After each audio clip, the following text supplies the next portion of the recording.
Are you that person on your team who checks on every single member of staff? Could that be you? Because if that's you, this is possibly for you today. Are you the person who notices who's had a hard week, who's gone quiet, who needs a kind word before the day starts? And somehow, on top of all that, you still manage to lead, you decide, and you hold the whole team together. What if the very thing that makes you a brilliant leader, your empathy, is also the thing quietly burning you out? There's actually a name for this. And once you understand it, you can start to stop it in its tracks. That's the plan for today. In this video today, I'll show you what's really going on, what the research says about why caring leaders are most at risk, and 3 practical shifts that protect you without you caring any less. I'm Rowena Hicks. I spent over 30 years in schools as a teacher, Senko, deputy head, and I burnt out myself in 2022 for exactly this kind of overgiving.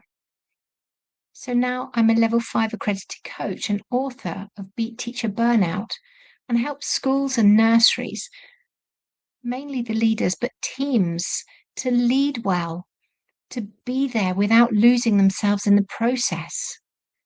When I was a deputy head, I prided myself on being the person staff could come to. I had an open door. I was always listening, always available. But looking back, I never once asked myself what that was costing me. I'd leave a difficult conversation and carry a bit of that, somebody else's pain or worry, home with me. And over the years, that adds up. Nobody ever told me there was a real named thing, rather than it being just part of the job. It's called compassion fatigue. Some people might call it empathy burnout or secondary traumatic stress. But it was first identified by Charles Figley, a researcher back in the 1990s. He found that it tips over into fatigue when 4 things line up. That's 4 things. You're naturally an empathetic helper. You're carrying some unresolved pain of your own. You're working closely with other people's difficult experiences day in and day out. And this is the one most leaders fall into. You keep neglecting your own needs while you're busy meeting everyone else's.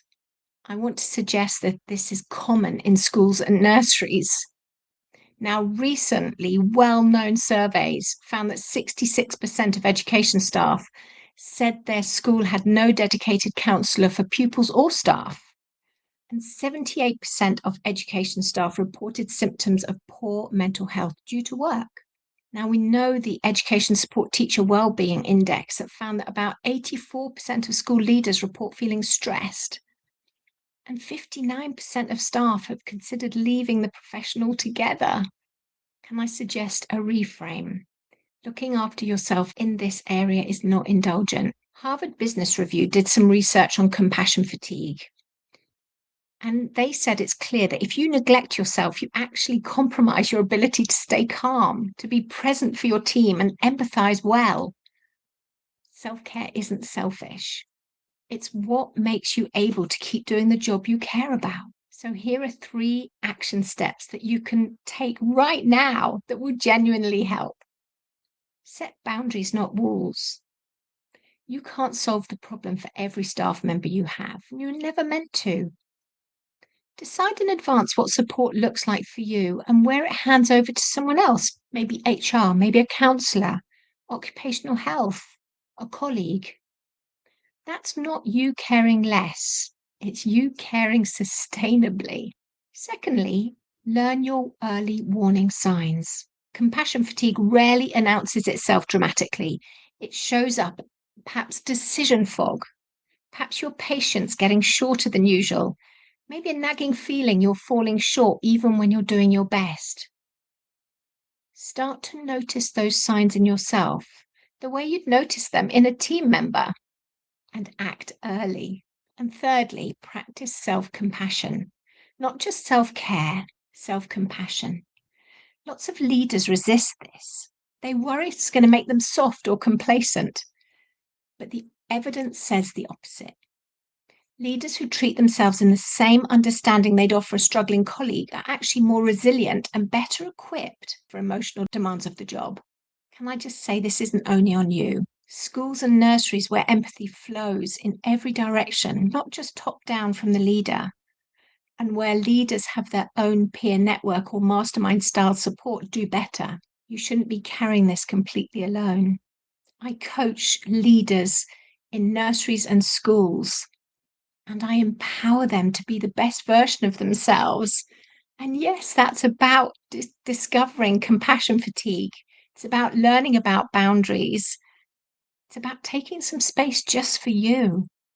And that's why I built the 40-day journal to start thinking about your habits and your mindsets, and the 5 Minute to Thrive course, just 5 minutes a week for your whole team in a staff meeting, to start looking at how we are as a team. Are we functioning in a healthy way? Let's change the culture.